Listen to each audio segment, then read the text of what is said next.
Imagine you're sitting in a room and alongside you there is a cat, a dog, and a monkey.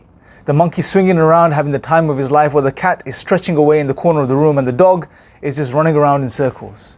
As you're sitting there, suddenly there is an announcement that's made. There is a fire in this building. Please evacuate. What would you do?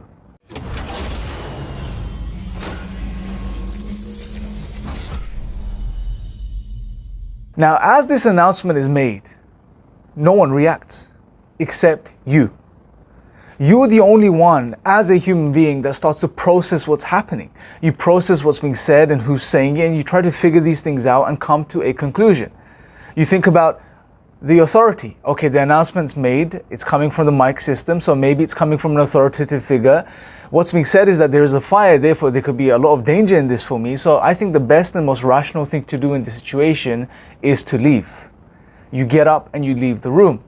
But unfortunately, the monkey, the cat, and the dog don't have the luxuries that you have of the faculties that you've been blessed with. They can't reason like you can reason. They can't deduce like you can deduce. They can't do all of these things. You have faculties that these creatures don't have. Hence, the animals in this room are not going to react. They're not going to move. They're not going to run unless and until they see or smell the fire. And in such a case, it may be too late. Now, the reason I present this analogy to you guys is to make a very simple point. Many times when it comes to Islam, when we talk about God's existence, people straight away jump and say, wait, show me God exists. I want to see God. Unless I see God, I won't believe in God. And in doing so, what we're doing is we're reducing ourselves down to the level of animals, and in some cases, even lower. See, God has blessed the human being, us, with rational faculties, the ability to reason, the ability to understand, to reflect, to ponder, to draw conclusions, to attain truth. So when God sends a revelation to us and He communicates with us, He gives us that honor. He's communicating with a human being. But unfortunately, sometimes we react like animals. We react like the monkey or the cat or the dog. Oh, I won't believe until I see.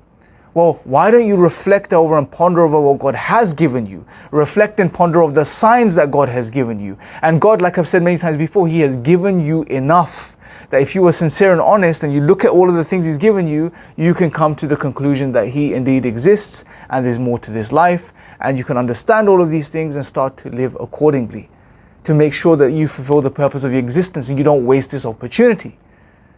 But when we behave like animals and we jump to straight away saying, oh, I won't believe until I see, well, hold on a second. Are we really being honest here? Do we apply the same criteria to our lives? The things that you believe in right now, take a snapshot of the things that you believe in, the beliefs you hold. Do you believe in all of those things because you've seen them yourself or observed them? Of course not. Many of the things we believe in is based on, for example, testimony.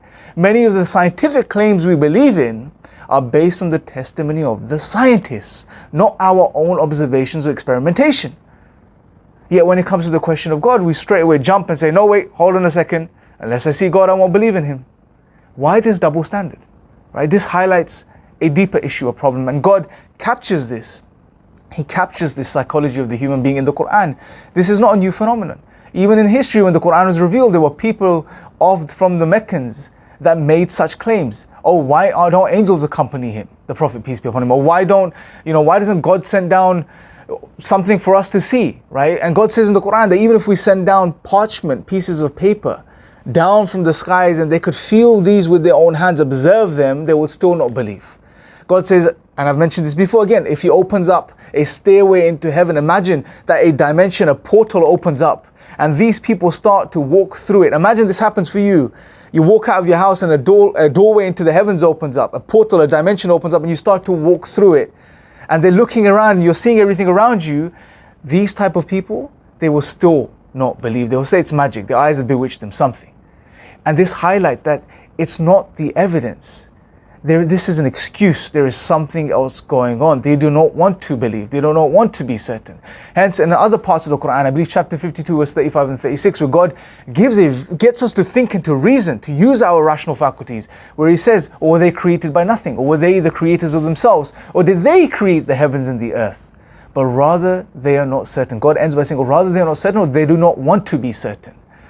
These are excuses sometimes, right? We have to be very honest with ourselves. When we say and make the claim, oh, I won't believe in God until I see Him, are we really saying that genuinely, or are we just saying that as an excuse? And if we are saying it genuinely, based on the lack of our understanding of how we as human beings we function and how we attain truth, or how we come to our beliefs, then we need to really think about the things we believe in and why we believe in them, and really reflect over our faculties to reflect and understand that as human beings, we have been blessed with abilities and faculties no other animal has been given, and we have to use these. And God is honoring us and He's speaking to us like human beings, so let's respond like human beings and not like animals. Hopefully this has been beneficial. It's given you guys some things to think about. We'll continue these discussions over the next few videos. Make sure to comment, make sure to subscribe, make sure to have your conversations below. Until next time, take care.